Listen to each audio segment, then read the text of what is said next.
네, 대한민국을 살렸던 것, 대한민국을 발전시키는 것, 또 대한민국의 미래를 이끌어가는 것 과학입니다. 부정하실 분들 없을 것 같은데요. 이분은 국가의 과학 정책을 주도하시는 분이지만 YTN 라디오 여러분들께는 과학교사라고 불러드리고 싶은데 그렇게 저희만 욕심내면 안 되겠죠. 오늘도 과학기술정보통신부 이종호 장관 스튜디오에 오셨습니다. 장관님 어서 오세요. 네, 반갑습니다. 여기 자주 오시니까 사람들이 기다리세요. 언제 또 오시냐고. 이제 이렇게 계속 와주시면 좋을 것 같습니다. 네, 그렇게 하겠습니다. 자, 저희가 오프닝에도 좀 말씀을 드렸는데 저도 약간 고백하겠습니다. 4월이 과학의 달인 걸 모르시는 국민들도 많으실 것 같은데 4월이 과학의 달입니다. 왜 4월이 과학의 달일까요? 예, 4월이 과학의 달인 이유를 제가 좀 차근차근 설명을 드리도록 하겠습니다. 네. 1934년 일제 강점 시대에 우리 이제 과학을 통해서 우리나라 국민들을 계몽하기 위해서 김용관 선생께서 과학 데이를 4월 19일에 개최한 것이 이제 시초가 되었고, 아쉽게도 이제 일제 탄압으로 이제 중단이 됐고요. 그 이후에 1967년에 현 과학기술정보통신부의 전신인 과학기술처가 이제 개청을 하게 됐는데 그게 4월 21일입니다. 그래서 그 다음 해 1968년부터 그 4월 21일을 과학의 날로 기념을 해오고 있고요. 1976년부터 과학의 날이 있는 그 4월 달을 과학의 달로 지정해서 기념해오고 있습니다. 네, 정말 우리나라를 좀 키운 힘을 갖게 해준 게 과학의 힘이다라고 제가 말씀드렸습니다만 이게 연관성이 이렇게 있네요. 우연인지 또 필연인지 모르지만 일제시대 때부터 또 산업화 시기까지 이 4월 21일, 4월 19일 과학을 좀 생각할 수 있는 날인 것 같습니다. 자, 그래서 과학의 달을 기념해서 여러 가지 그냥 날짜만 정하는 건 아닐 테니까요. 말들이 좀 여러 가지 행사들이 있을 건데 대전하면 또 과학의 도시잖아요. 과학의 수도입니다. 여기서 대한민국 과학축제가 개최됩니다. 올해 좀 특별한 게 있나요?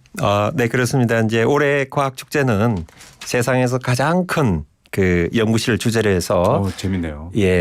어린 아이부터 해서 어른들이 즐길 수 있는 그런 이제 다양한 프로그램이 체험 프로그램도 만들어져 있고요.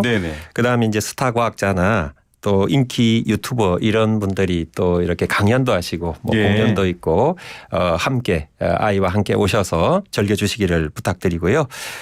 이 특별한 게 뭐냐면 이제 이전에는 이제 우리나라 연구 성과를 따로 이렇게 전시회를 열었었는데 이번에는 과학축제와 통합을 해서 같이 이제 대한민국 과학기술대전이라는 이거를 이제 통합을 해서 우리 이제 국민들이 이 과학기술의 어떤 최신 동향을 현장에서 볼 수 있죠. 예를 들면은 양자 컴퓨터도 볼 수 있고 여러 가지 최신 과학의 기술을 현장에서 볼 수 있습니다. 최근에 유튜브도 보면요, 여러분 과학 관련 콘텐츠 굉장히 조회수가 많습니다. 양자, 퀀텀 얘기도 관심이 많고 방탈출 이러니까 굉장히 역시 과학도들, 과학을 하시는 분들의 마인드 같아요. 되게 친근하게 다가오고요. 정재승 교수 워낙 TV에도 많이 나오시는 분인데 이런 분들도 다 함께해서 강연도 있습니다. 뭐랄까요, 좀 더 국민이 체감하기 좋게 만들어준 과학축제, 대한민국 과학축제, 세상에서 가장 큰 연구실, 제목도 쉽죠. 여러분도 이 연구실에 꼭 함께 하시면 좋을 것 같습니다. 이렇게 준비한 이유가 좀 국민들이 과학과 친숙해지고 이거 우리의 일이야, 우리나라의 과학 문제는 나의 일이야 이렇게 받아들이셔야 됩니다. 그런 좀 방법도 장관으로서 말씀해 주세요. 과학 그러면은 나를 지키고 가족을 지키고 또 국가를 지킬 수 있는 겁니다. 그래서 잘 아시겠지만 과학기술 덕택에 우리가 건강해지고 또 장수할 수 있게 됐고요. 그리고 이 과학기술이 결국은 국가 경쟁력하고 직결이 되어 있습니다. 그래서 이제 예를 들어서 이제 그러면은 과학기술을 많이 해야지 이렇게 이제 얘기를 할 수가 있는데요. 그럼에도 불구하고 이제 중요한 것은 각자의 소질이 있습니다. 소질에 따라서 이제 직업을 선택하는 게 필요하겠지만, 그런데 이제 그 중에서 저는 과학을 많이 좀 이해해 주시고 과학을 과학적으로 많은 이제 사람들이 왔으면 하는 바람이고요. 기본적으로 그렇게 하려고 그러면은 자기가 소질이 있어도 이렇게 주변에서 과학 이런 분위기를 접해보지 못하면 기회가 오지 않습니다. 그래서 이번에 이제 과학 축제 또는 과학관 네. 이런데 이제 아이들을 좀 데리고 가게 되면 그 아이들의 소질을 살릴 수 있는 기회가 있다. 네. 그리고 정부에서는 이제 내년 하반기부터 이런 이제 클라우드에다가 우리 네. 초등학생부터 이 과학사가 재밌습니다. 네. 그래서 AI 디지털 교과서를 해서 네네. 이제 참고서로 볼 수 있게 해서 좀 과학에 많이 노출이 되고 흥미를 가질 수 있도록 그렇게 준비를 하고 있습니다. 예, 이렇게 또 장관님이 또 정보통신과학 저희 그 과학과 관련된 여러 가지 트렌드를 쉽게 친근하게 해주시다고 하니까 반갑고요. 제가 고등학교 때 대전 과학 엑스포를 갔었거든요. 그때 이과로 간 친구들이 많았습니다. 그리고 그럴 수 있습니다. 충분히 네, 가능성이 그러니까요. 있습니다. 그리고 뭐 집에서 전자레인지 켜시는 분들 이게 다 2차 대전 과학 기술이거든요. 이렇게 좀 친근해지면 정말 안보까지 책임질 수 있는 아주 좋은 인재도 많을 것 같습니다. AI 관련해서 질문을 좀 드릴게요, 장관님. 4월 초에 AI 전략 최고위 협의회가 출범해서 디지털 혁신 성장 전략 보고받고 논의하셨다고 하는데 온통 경제도 세상도 지금 AI 얘기거든요. 어떤 얘기입니까? 예, 그렇습니다. 뭐 AI가 정말 우리 생활 곳곳에서 얘기가 되고 있습니다. 글로벌 이제 컨설팅사의 분석에 따르면 우리나라에서 이제 AI가 성공적으로 이렇게 도입될 경우에 3년 이내에 연간 300조 원 이상의 어떤 경제 효과를 창출할 가능성이 있다. 이렇게 이제 분석을 했습니다. 네. 그러면 이제 AI가 가지고 있는 경제 사회적 잠재력을 조기에 실현해야 되겠죠. 네. 그것도 필요하고 또 우리나라는 현재 그 직면한 구조적인 어떤 이슈가 뭐 저성장이나 저출생 등 이런 것들이 있는데 이 AI 기술을 기반으로 해서 뭔가 이런 그 사회적인 이슈를 좀 극복할 수 있는 그런 기회를 만들기 위해서 AI 디지털 혁신 성장 전략을 수립을 했습니다. 예. 그래서 이 전략에 이제 따르면은 이제 AI 반도체 기술을 또 혁신을 해야 되고 전 산업의 AI를 접목을 시켜서 대전환을 하고 또 전 국민의 AI 일상화를 하고 새로운 디지털 질서 정립 이런 것들이 이제 필요합니다. 그래서 당장에 이제 시급성이 좀 있고 그다음에 국민 체감도가 높은 과제부터 저희가 신속하게 추진을 해서 성과를 창출할 수 있도록 최선의 정책적 역량을 다 집중하도록 하겠습니다. 예. 자, AI로 앞으로 먹고 살 수 있는 시대가 됐고요. 사람 10명 쓰던 거 AI로 2명, 3명 쓸 수 있는 시대가 되고 그거를 한국이 주도하기 위해서 지금 준비 잘 해나가고 있다. 이 말씀으로 좀 요약 반복 한번 해보겠습니다. 그러면 여러 가지 일상화 얘기를 하셨어요. 사실 지금 약간 저희가 체험하는 건 뭐 앱 정도고 그렇게 활용이 많지는 않지만 그래도 좀 일상화에 다가오기 위해서는 여러 가지 노력이 필요한데 7,100억 정도 예산 준비하셔서 직접 투자도 한다 이런 소식도 나왔습니다. 네, 그렇습니다. 그래서 정부는 그 2024년을 AI 일상화 시대의 원년으로 이렇게 삼으려고 하고 있고요. 국민 모두가 AI를 피부로 느낄 수 있도록 다양한 분야에서 AI가 활용될 수 있도록 확산시키려고 하고 있습니다. 그래서 뭐 일상 분야를 보면은 건강, 뭐 질병 관리라든지 보육 등 이 체감에 있어서 편익이 큰 분야와 또 장애인들의 생활 보조 같은 사회복지 영역에 이제 주력할 예정이고 그다음에 산업적으로는 그 AI 효과가 빨리 나타날 수 있는 민간 그 전문 영역이 있는데 예를 들면 법률 서비스 같은 거 이런 부분에 또 AI 접목하고요. 전통 산업에도 AI를 접목해서 뭐 자동화 효율화를 추진하려고 하고 그리고 이제 공공행정 분야에서는 예를 들어서 뭐 홍수나 화재 등 국가적 재난 대응을 AI를 통해서 잘 할 수 있게 하고 그리고 대국민 행정 서비스의 질적인 향상을 될 수 있도록 이제 저희가 집중하려고 합니다. 그리고 이제 전 국민이 AI에 쉽게 접근해야 되고 또 활용을 잘 할 수 있는 역량을 이제 높여드려야 되고요. 그리고 AI의 윤리 안정성 문제가 이슈가 되고 있는데 이런 부분도 확보를 해야 되고 또 중요한 것은 AI 관련 인재 인력을 양성하는 겁니다. 그래서 이런 인프라적인 측면도 정부가 빠지지 않고 빠짐없이 잘 챙겨 나가도록 할 예정입니다. 네, 여러분 세상에서 가장 큰 연구실 4월 25일부터인데 꼭 가셔서 아이한테 앞으로 세상은 AI란다 좀 체험할 수 있도록 기회를 많이 마련했으니까 가보시고요. 그래서 국민생활, 산업현장, 정부행정, 기반 인프라 여러 가지 문제까지 4가지 분야에서 지금 이제 7,100억이면 꽤 큰 돈입니다. 이렇게 투자해서 AI를 좀 2024년부터 본격 시작하자. 이렇게 되어 있고 이거 중요합니다, 여러분. 인터넷도 그렇고요. 과거에 어떤 산업에 새로운 게 나타나면 그 표준과 기준을 어느 나라가 주도하느냐, 어느 나라의 목소리가 크냐 굉장히 큰 문제인데 이거 5월인데 AI 분야 관련 큰 행사입니다. AI 서울 정상회의. 저도 정말 잘 됐으면 좋겠습니다. 지금 뭐 여러 가지 논의 사항이랑 준비 말씀 부탁드립니다.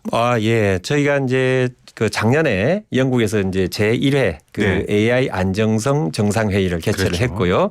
그게 제2회가 네. 올해 우리나라 서울에서 네. 5월 21일 5월 네. 22일 양일간 개최가 되고요. 네. 이제 그 과정에는 그 AI가 만들어 놓은 어떤 그 새로운 세상. 네. 거기서 이제 이슈가 되는 것들이 예를 들면은 뭐 안전성 문제. 맞습니다. 그뿐만 있는 게 아니라 여러 가지 이제 그 쟁점들도 많이 그렇죠. 있고요.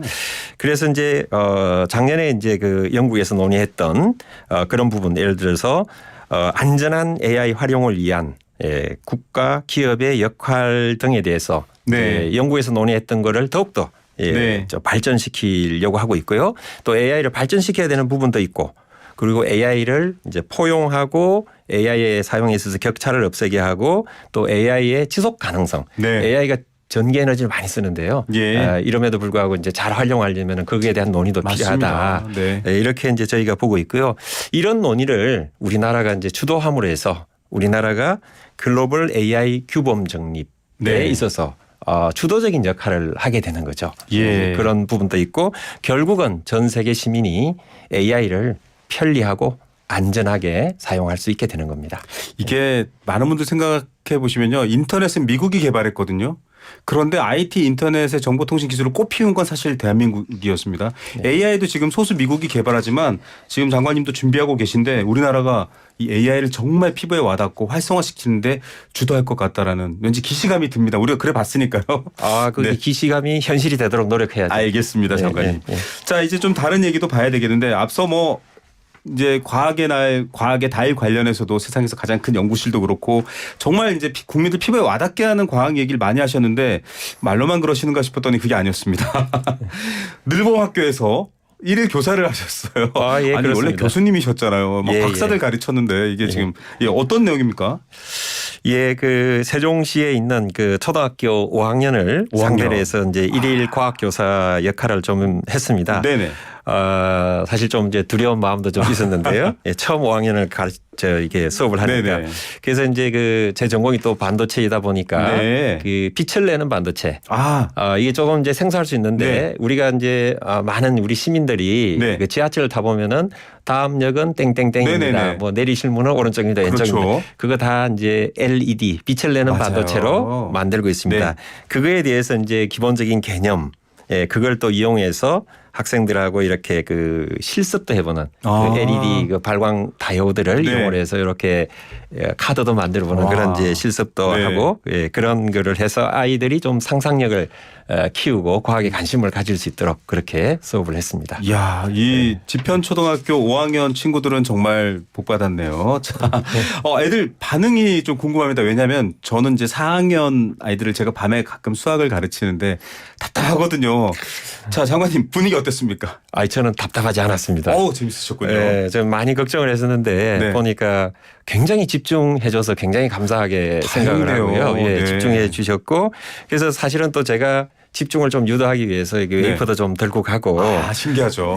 그렇게 좀 이제 하고 중간에 또 이 퀴즈도 좀 내고 네. 그럼 예를 들어서 지금 학생들한테 이게 전기를 흘리니까 빛이 나오는구나. 네. 빛을 내는 반도체. 네네. 그래서 제가 퀴즈를 냈어요. 네. 학생들한테 그러면은 빛을 받아서 전기를 만들어내는 거는 뭡니까? 이렇게 네. 역으로 네. 그랬더니 이제 어떤 학생이 태양 발사체 그래서 많이 웃었는데요. 네.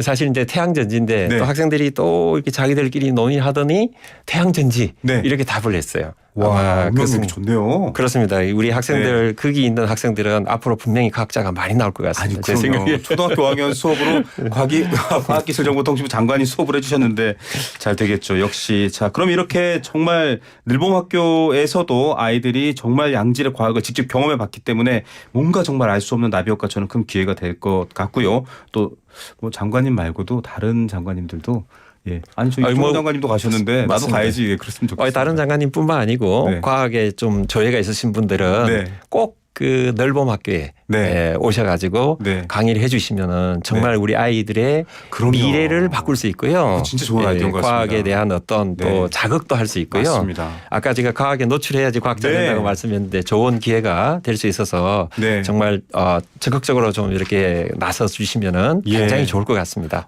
뭐 다른 부처 장관님들도 듣고 계시는데요. 뭐 경제부총님을 비롯해서 여러분들 늘봄학교 가셔야 됩니다. 자, 그리고 이것도 정말 우리 국민들이 뭐랄까요? 축구 결승전보다도 두 손 모아 응원하는 게 바로 우주 개척 분야인데 우주항공청 얘기 계속 나왔잖아요. 이제 한 달 정도 앞이면 우주항공청 열릴 것 같아요. 어떤 상황입니까? 예, 일단 이제 그 우주청 설립 법안이 지난 1월 9일에 통과했을 때 매우 네. 기뻤고 뭐 네. 우리 국민들께서도 그럼요. 굉장히 뿌듯했죠. 큰 기대를 네. 갖고 계시리라고 생각하고요. 그래서 이제 그런 그 기대에 부응해서 저희 과기정통부가 굉장히 그 개청 준비에 총력을 다하고 있다 이렇게 말씀드릴 수 있고요. 네. 개청 즉시 이제 근무 일을 할 수 있어야 되는 네. 거죠. 그래서 이제 임시청사 리모델링을 현재 이제 진행 중에 있습니다. 그리고 이제 그 우선 인재를 채용해야 되는데 네. 또 이게 또 지방이다 보니까 좀 적게 오지 않을까 이렇게 경남 이제 사천에 우려가 있죠. 있었는데 네. 예, 우려를 했는데 그럼에도 불구하고 이렇게 모집 공고를 냈을 때 굉장히 높은 경쟁률을 보여줬습니다. 네. 그러니까 실무급에서는 이제 경쟁률이 16대 1 와. 그리고 간부급에서는 11.7대 1의 경쟁률을 네. 보여줬고 지금 이제 채용 절차는 순조롭게 이제 진행이 되고 있고요. 예. 그리고 이제 지자체와 함께 이런 그 직원들이 네. 거기에 머무를 숙소라든지 뭐 통근버스라든지 이런 그 정주 여건에 대해서도 뭐 대책을 완료를 했습니다. 예. 대책을 마련했고요. 그리고 이제 우주청이 개청을 하면 그 산학교 전문가들이 모여서 뭘 할 건가 이런 걸 좀 이제 논의를 그렇죠. 이제 해서 어떤 이제 비전을 또 인물을 이렇게 좀 발굴하고 있는 중이다 이렇게 말씀드릴 수 있고요. 궁극적으로는 2045년에 네. 우리나라가 세계 5대 우주 강국으로 네. 도약하기 위한 그 담대한 여정을 이제 우주청을 통해서 시작을 한다 네. 이렇게 보시면 되겠고요. 국민 여러분들께서 많은 관심을 가지시고 응원을 해 주시면 좋겠습니다. 2045년에 저는 아마 이 스튜디오에는 없을 거고 장관님도 스튜디오에는 안 나오실 텐데요. 그때 이 대담을 기억해서 유튜브를 찾아보시는 분들이 있으면 좋겠고요. 그때 태극기를 달에 꼽는 한국인 우주인이 나왔다면 정말 오는 국민들이 뿌듯할 것 같습니다. 그 시초를 잘 놔주시길 바라요. 예, 달 착륙선은 참고로 2032년에 네. 보낼 건데요. 더 빠르네요. 네. 네, 그렇습니다. 이제 2045년 되면은 이제 화성에도 이제 착륙선 네. 보내고 뭐 이런 좀 더 네. 진보된 일들을 하지 않을까 생각을 합니다. 네, 기대하겠습니다. 장관님 마무리 말씀 한 말씀 해주십시오. 지금 4월이 과학의 달인데요. 오늘 이 방송 듣고 많은 분들이 아셨을 것 같고 우주에 성큼 다가섰다는 것도 알 수 있고요. 가끔 늘봄 교실에 장관님들이 오신다는 것도 알게 됐고 마무리 말씀 부탁드립니다. 예, 말씀드린 대로 4월이 과학의 달입니다. 네. 그래서 우리 자녀들을 데리고 과학에 대한 어떤 소질을 개발해 주시면 정말 본인한테도 좋고 국가에도 네. 좋다 이렇게 좀 말씀드리고 과학 축제에 나와서 네. 아이와 함께 즐겨주시기를 좀 부탁을 드리겠습니다. 과학 기술은 정말 국가의 미래 경쟁력을 결정하는 아주 그 중요한 그 영역입니다. 그래서 국민 여러분들께서도 과학기술에 대한 그 응원과 관심을 가져주시기를 부탁드리고요. 저희 과기정통부도 미래를 준비하는 그런 부처로서 국민 여러분의 그 응원에 보답하도록 최선의 노력을 다하겠습니다. 예, 저도 로봇 좋아하는 아이 데리고 가도록 하겠습니다. 정관님 오늘 말씀 감사드립니다. 네, 감사합니다. 네, 지금까지 이종호 과학기술정보통신부 장관이었습니다.